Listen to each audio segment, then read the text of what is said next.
Selamat bertemu di alam maya, dan hari esok kita akan beribadah di rumah masing-masing karena jangkitan pandemik COVID-19 yang masih belum mengizinkan kita berkumpul. Namun saya yakin percaya bahwa saya dan saudara dapat memuji Tuhan, memuliakan nama Tuhan, meninggikan nama Tuhan di dalam keluarga masing-masing, dan kita menyembah Tuhan di dalam roh dan kebenaran.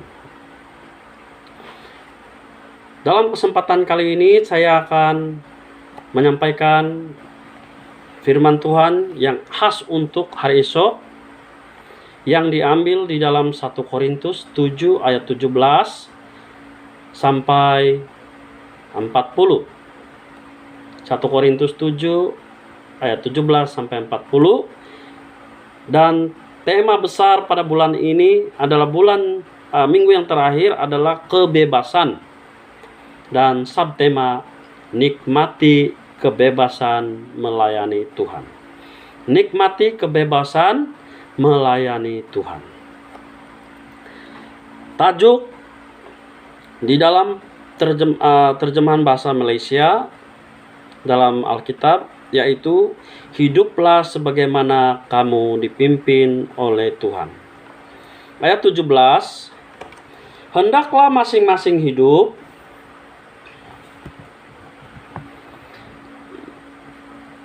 menurut pimpinan Tuhan seperti yang sudah ditentukan Tuhan baginya. Semasa Allah memanggil dia, inilah peraturan yang aku ajarkan kepada jemaat. Umpamanya, jika seseorang sudah bersunat, semasa Allah memanggilnya, maka orang itu tidak boleh mencoba menghapuskan tanda sunat itu. Begitu juga jika seseorang tidak bersunat, semasa Allah memanggilnya, orang itu tidak usah minta disunat. Tidaklah penting sama ada orang bersunat atau tidak. Yang penting adalah mentaati perintah Allah. Yang penting adalah mentaati perintah Allah. Hendaklah setiap orang tetap hidup dalam keadaan seperti pada masa Allah memanggilnya dahulu. Ayat 21, jika kamu hamba semasa dipanggil oleh Allah, janganlah hal ini menyusahkan hati kamu. Tetapi jika kamu mendapat peluang untuk menjadi orang bebas, gunakanlah peluang itu. Gunakanlah peluang itu. Hamba yang percaya kepada Tuhan menjadi orang bebas di sisi Tuhan. Demikian juga orang bebas yang percaya kepada Kristus menjadi hamba Kristus. Allah sudah membeli kamu dan membayar harganya dengan lunas. Oleh itu janganlah jadi hamba manusia. Saudara-saudaraku, hendaklah tiap-tiap orang hidup bersama-sama Allah seperti dalam keadaan pada waktu dipanggil oleh Allah. Ayat 25, aku tidak menerima perintah daripada Tuhan tentang orang yang belum berkawin. Tetapi biarlah aku menasihati kamu, karena oleh belas kasihan Tuhan aku patut dipercayai. Karena belas kasihan Tuhan, Rasul Paulus patut dipercayai. Memandangkan segala kesusahan yang mengancam sekarang ini, aku berpendapat lebih baik seorang lelaki hidup dalam keadaannya seperti sekarang. Jika kamu sudah beristri, jangan coba ceraikan istrimu. Jika kamu belum beristri, janganlah berkawin. Tetapi jika kamu berkawin, kamu tidak berdosa. Begitu juga jika seorang gadis berkawin, dia tidak berdosa. Tetapi orang yang berkawin menghadapi banyak kesusahan, dan aku ingin kamu terhindar daripada kesusahan itu. Saudara-saudaraku, maksudku begini. kita tidak mempunyai banyak masa. Mulai sekarang, setiap lelaki yang beristri hendaklah hidup seolah-olah dia tidak beristri. Orang yang menangis hendaklah hidup seolah-olah tidak berduka cita. Orang yang tertawa hendaklah hidup seolah-olah tidak gembira. Orang yang membeli barang hendaklah bersikap seolah-olah tidak memiliki barang yang dibelinya. Orang yang berurusan dengan hal-hal dunia hendaklah hidup seolah-olah tidak sibuk dengan hal-hal itu. Kamu harus berbuat demikian karena dunia dalam keadaan yang sekarang akan segera lenyap. Aku mahu kamu bebas daripada kekhawatiran.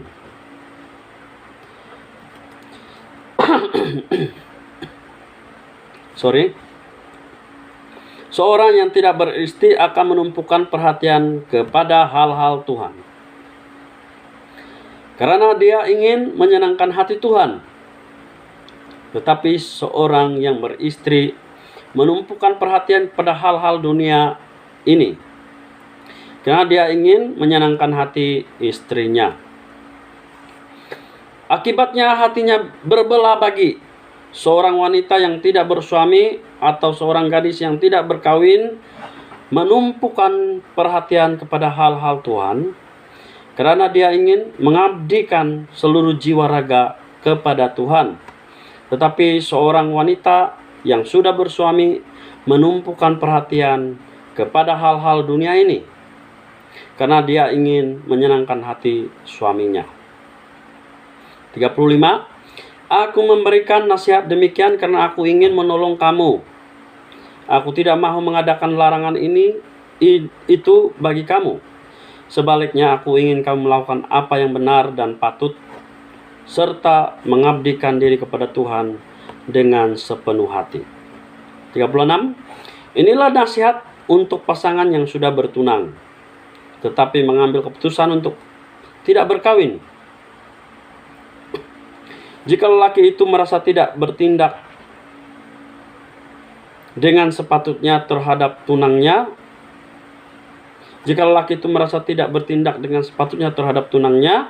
dan jika dia tidak dapat menahan nafsunya, serta merasa harus berkawin dengan gadis itu, hendaklah dia melakukan apa yang dikehendakinya.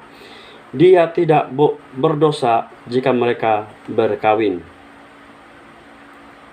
Tetapi jika seorang lelaki tanpa paksaan sesiapapun mengambil keputusan untuk tidak berkawin dengan tunangnya, dan jika dia dapat mengawal nafsunya dengan baik, serta tahu akan apa yang hendak dilakukannya, maka lebih baik dia tidak berkawin dengan tunangnya.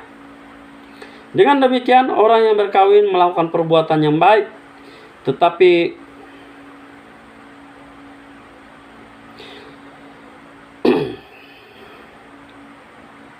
seorang wanita yang sudah berkawin terikat pada suaminya hanya selama suaminya hidup. Setelah suaminya meninggal, wanita itu bebas berkawin lagi dengan orang yang disukainya. Tetapi lelaki itu haruslah seorang Kristen. Tapi wanita itu akan lebih berbahagia jika dia tidak berkawin lagi. Hal ini pendapatku sendiri, tetapi aku berpendapat bahwa aku dipimpin oleh Roh Allah. Saudara yang saya kasih dalam Tuhan, pembacaan kita kali ini adalah surat Rasul Paulus.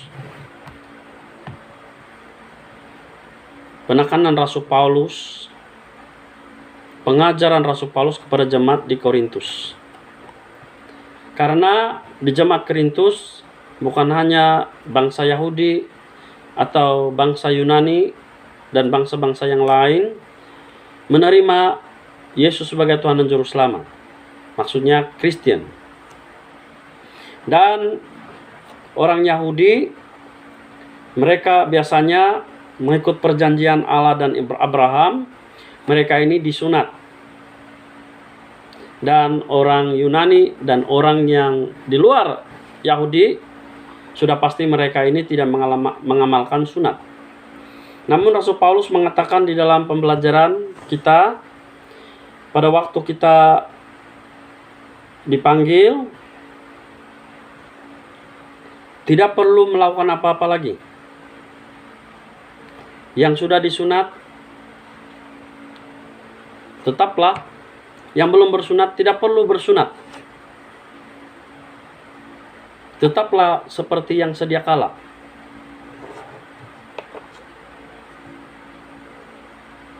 Tetapi yang menjadi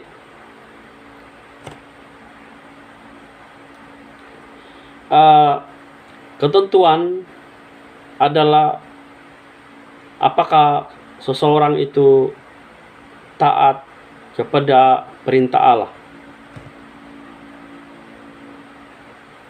Memang tidak dinafikan bahwa setiap gereja atau setiap denominasi mempunyai peraturan-peraturan supaya semua anggota jemaatnya teratur, tertib, berdisiplin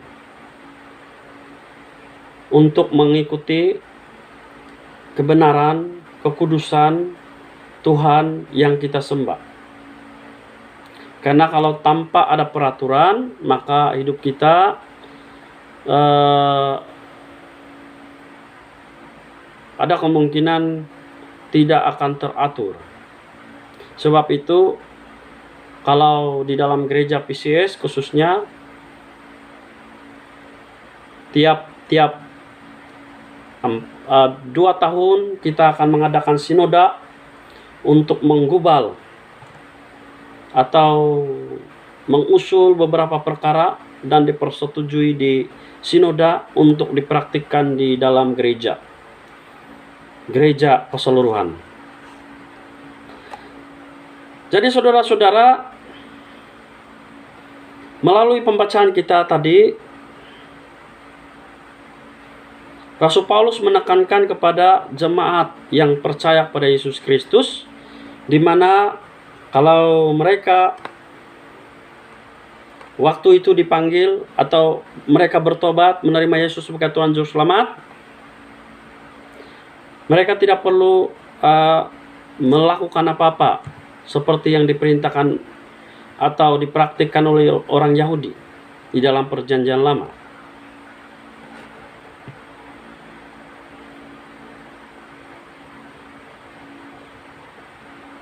Melainkan tetap dalam keadaan seperti waktu seorang dipanggil menjadi orang beriman, dapat dimengerti sebagai prinsip penginjilan.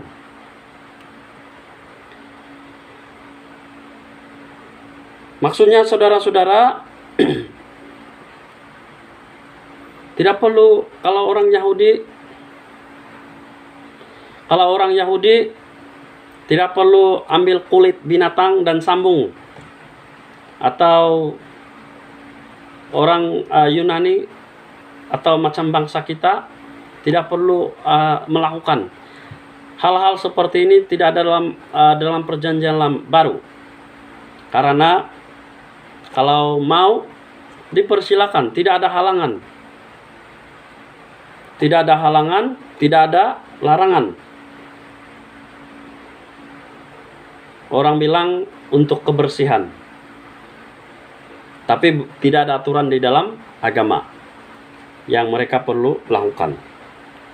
Tetapi yang perlu sangat-sangat diperlukan adalah sunat hati kita, cara hidup kita, hati kita yang benar, tulus untuk menyembah Tuhan. Itulah yang Tuhan mau, bukan hal-hal lahiriah atau jasmania.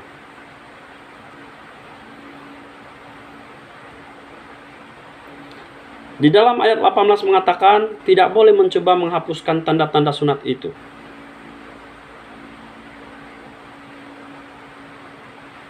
Dan orang itu tidak usah minta disunat.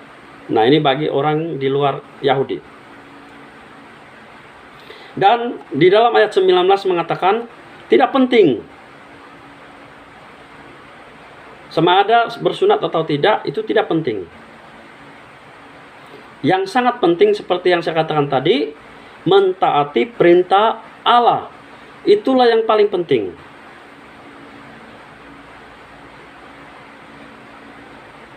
Nah, hal kedua, saudara-saudara. Hal ketiga, di dalam ayat 21 sampai 23.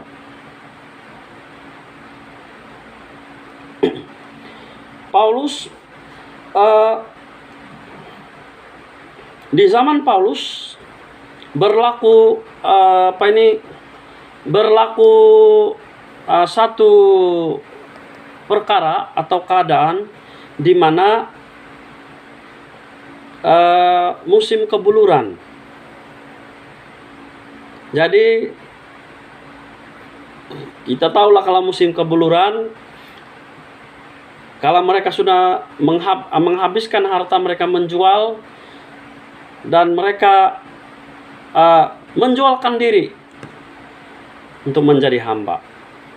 Macam kita pernah tengok di TV, lakonan Piramli, mereka di pasar, mereka berdiri dan ada orang-orang yang akan membeli mereka.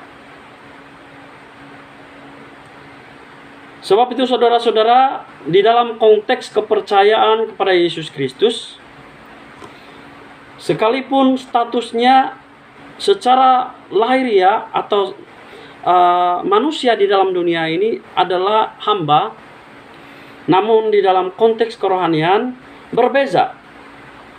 Karena pada waktu dia percaya pada Yesus Kristus, mereka sudah mengalami kebebasan, maksudnya mereka sudah diampuni, mereka sudah dibebaskan daripada kuasa maut. Karena sebelum ini mereka tidak percaya pada Yesus Kristus. Maksudnya mereka masih jadi hamba dosa. Pada waktu mereka percaya, mereka bukan lagi menjadi hamba dosa, tetapi hamba Kristus, hamba kebenaran. Sebab itu saudara-saudara, kita sudah ditebus, sudah dibayar lunas oleh Yesus Kristus di kayu salib.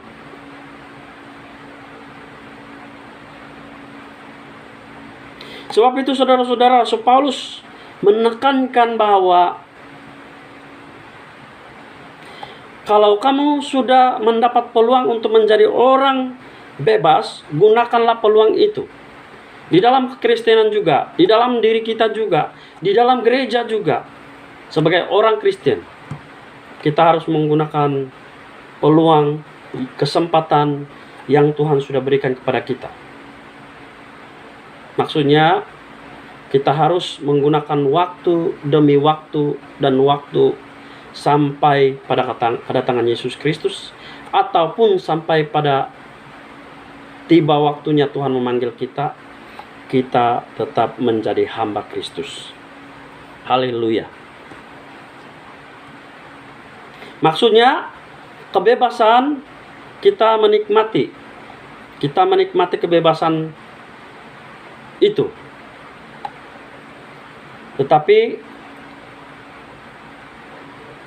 kebebasan itu tidak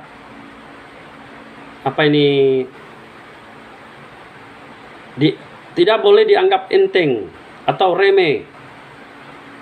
Tetapi kebebasan ini adalah kebebasan untuk melayani Tuhan, menjadi agen perubahan, menjadi saksi Kristus, supaya melalui kehidupan, melalui perkataan kita, melalui tindak tanduk kita, menyatakan kepada dunia bahwa kita ini pelaku-pelaku ajaran kebenaran perintah Allah. Anda boleh membaca di dalam ayat 23, kita sudah dibayar dengan harga yang mahal, dengan lunas, tidak ada utang lagi. Dan janganlah menjadi hamba manusia. Hamba manusia maksudnya hamba dunia ini, keinginan kita sendiri, tetapi menjadi hamba kepada Kristus.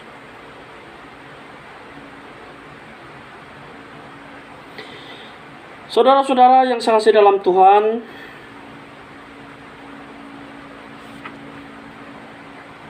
tidak kisahlah kita ini dalam kedudukan atau darjat, status kita macam mana. Tetapi marilah kita menjadi hamba Kristus yang taat kepada perintah Allah. Karena itulah yang menjadi tanda sesungguhnya yang Tuhan mau lihat di dalam diri kita. Karena ketahuilah bahwa kesempatan itu tidak akan berulang. Karena Rasul Paulus mengatakan pada waktu itu kita tidak tahu bila waktunya kedatangan Yesus Kristus kedua kali.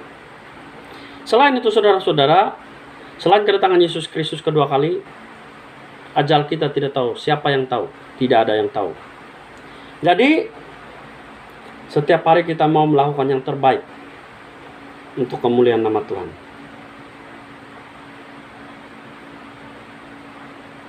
Kita harus mengambil kesempatan yang terbaik.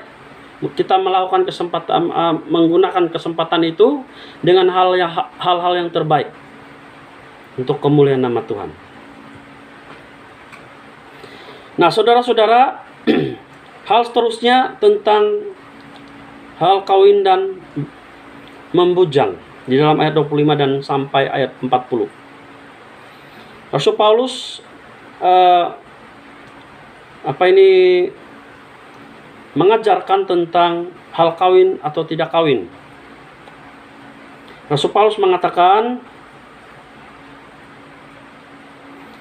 sama ada yang sudah kawin, teruskan kawin, mereka tidak berdosa. Tetapi mereka bila sudah kawin, mereka harus taat. Ada tanggung jawab. Ada komitmen. Dan jangan sampai mengabaikan Tuhan. Maksudnya di dalam kekeluargaan harus ada keutamaan. Yang keutamaan sesungguhnya adalah menyenangkan hati Tuhan. Pada waktu kita berkomitmen di dalam keluarga, juga kita melayani. Juga kita mengutamakan Tuhan. Kalau keluarga kita bagus, sudah pasti Tuhan pun tahu. Dalam waktu yang sama, kalau kita benar di dalam keluarga, membawa keluarga ke hadapan Tuhan, itu juga suatu pelayanan. Tapi kalau kita lalai untuk atas komitmen ini, maka bukan lagi mengutamakan, tetapi hidup di dalam dunia ini atau hidup dalam kemanusiaan. Dan di dalam ayat 27 mengatakan, Rasul Paulus mengatakan, ayat 26,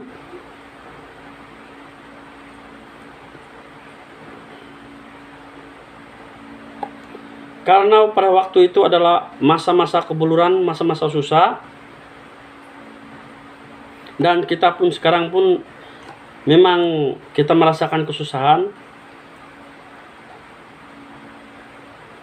Rasul Paulus berpendapat bahwa lebih baik seorang lelaki hidup dalam keadaan seperti sekarang.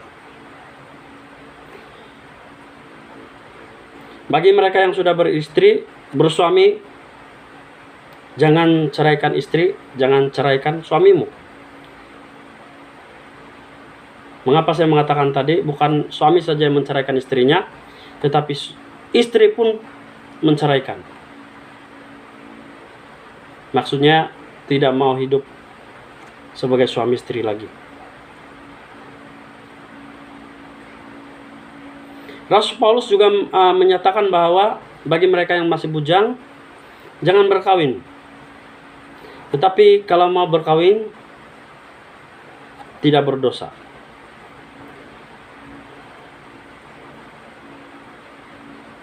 Tetapi akibatnya, selain komitmen, tanggung jawab kepada keluarganya, suami istri, seperti yang dikatakan oleh Rasul Paulus dalam ayat 28 ini, menghadapi berkawin, menghadapi banyak kesusahan,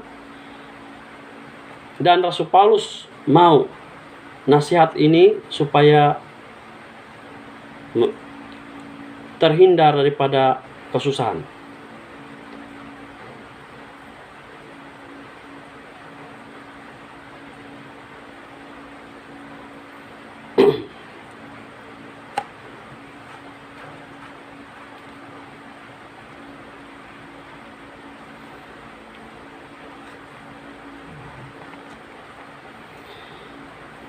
Dan di dalam ayat 30 sampai 40 mengatakan,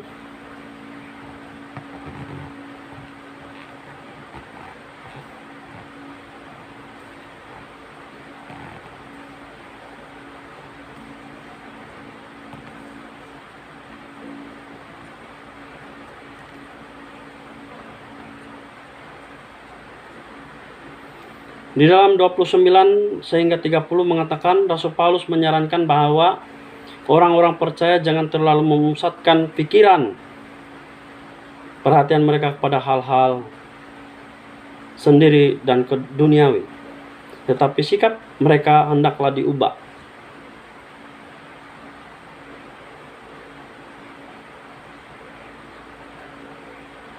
Seperti yang dikatakan di dalam orang yang beristri seolah-olah tidak beristri, yang menangis seolah-olah tidak menangis, yang bergembira seolah-olah tidak bergembira, dan sebagainya. Hal ini jangan kita menjadi keliru. Maksud Paulus di sini adalah bukanlah mendorong jemaat untuk menyangkal keadaan mereka saat itu, tetapi maksudnya adalah keutamaan, seperti yang saya katakan tadi. Kita harus ada keutamaan. Meskipun kita ada tanggung jawab, komitmen, keutamaan itu sangat penting. Keutamaan untuk menyembah Tuhan. Komitmen dan hati mereka hanya kepada Tuhan.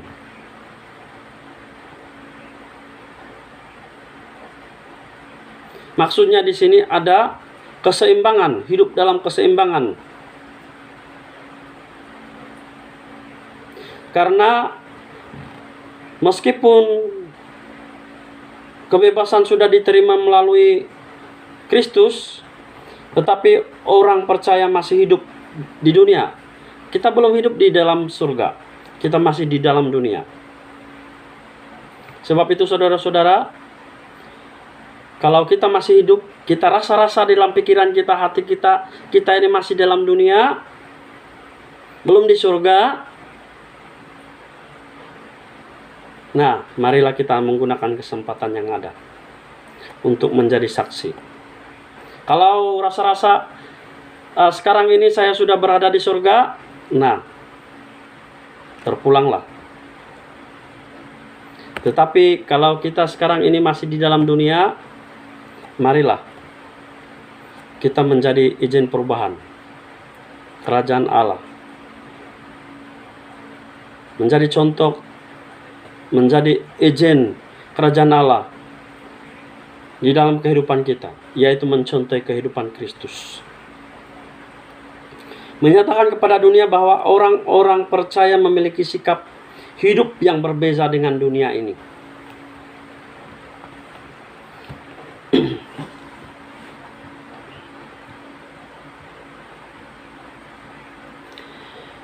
Ada hal yang saya tertinggal tadi, di mana membujang.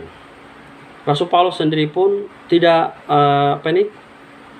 tidak melarang untuk berkawin, dan tidak ada gesaan untuk membujang. Sama ada kawin atau tidak kawin, tidak berdosa. Kalau yang kawin tertakluk kepada komitmen, tetapi harus ada keutamaan, yaitu melayani Tuhan. Hatinya hanya kepada Tuhan.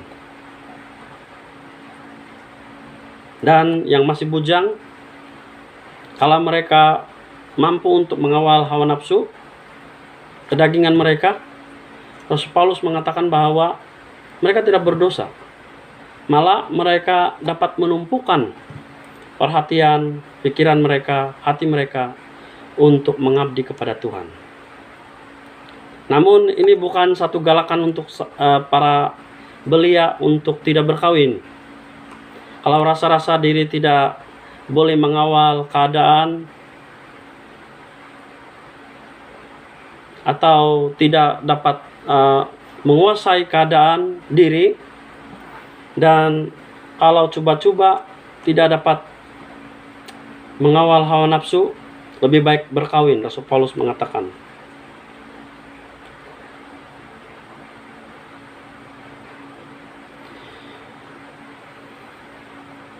Tujuan Rasul Paulus adalah supaya setiap kita bebas daripada kekhawatiran.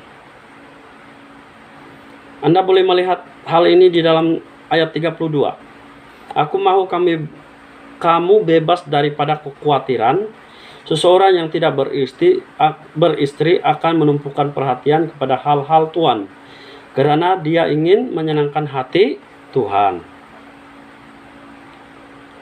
Tetapi seorang yang beristri menumpukan perhatian kepada hal-hal dunia ini karena dia ingin menyenangkan hati istrinya dan suaminya. Sehingga terbelah dua. Istri dan Tuhan. Sebab itu saudara-saudara, kalau sudah dipersatukan di hadapan Tuhan, tidak boleh cerai.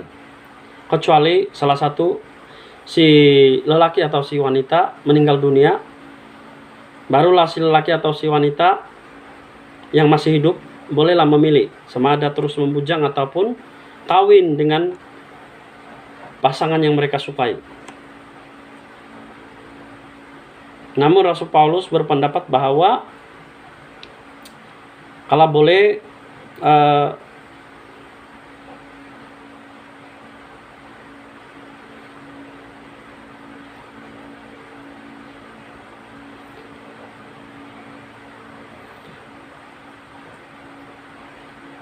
kalau mereka mau bebas daripada komitmen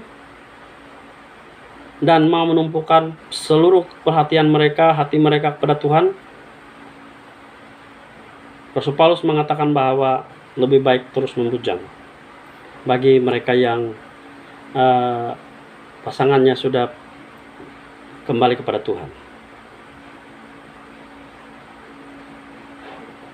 Karena di dalam ayat 38, dengan demikian orang yang berkawin melakukan perbuatan yang baik, tetapi orang yang tidak berkawin melakukan perbuatan yang lebih baik. Seperti yang saya katakan tadi, Anda boleh merujuk ayat 39. Seorang wanita yang sudah berkawin terikat kepada suaminya hingga selama suaminya hidup. Selepas suaminya atau istrinya kembali kepada Tuhan, barulah si suami atau si istri boleh berkawin dengan orang lelaki atau perempuan yang disukainya. Tetapi syaratnya orang Kristen.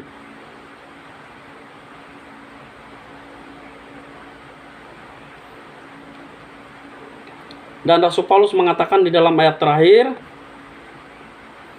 tetapi wanita itu akan lebih berbahagia jika dia tidak berkawin lagi. Karena apa? Karena mereka sudah dibebaskan daripada komitmen. Seperti yang dikatakan di dalam ayat 39. Tidak ada keterikatan lagi. Mereka hanya terikat kepada Tuhan saja. Hati mereka hanya kepada Tuhan saja. Tidak ada perbelahan, tidak terbelah bagi lagi hati mereka. Hanya kepada Tuhan saja. Tetapi seperti yang Tuhan katakan, kalau tidak dapat menahan atau menguasai diri, lebih baik kawin. Jangan tidak kawin.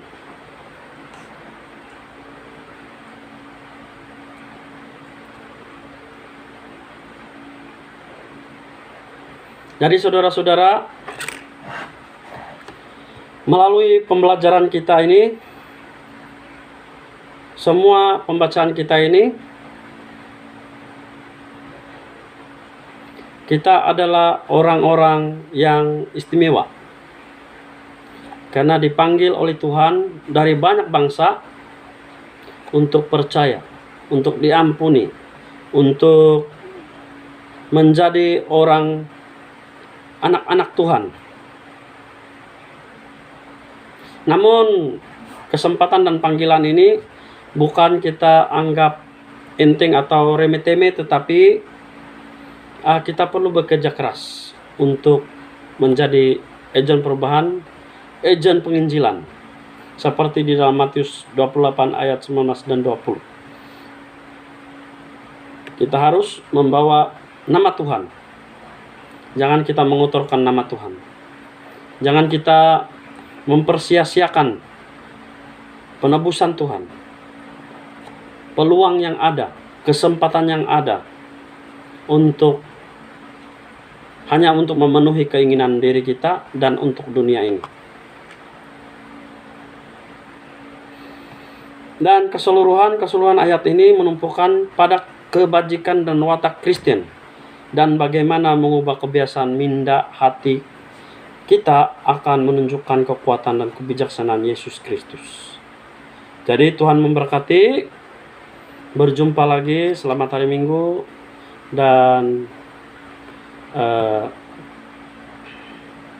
salam merdeka. Selamat hari merdeka. Karena bulan Agustus kita menyambut merdeka. 31 Agustus 1963. Dan Malaya 31 Agustus 1957. Jadi selamat merdeka, Tuhan memberkati. Amin.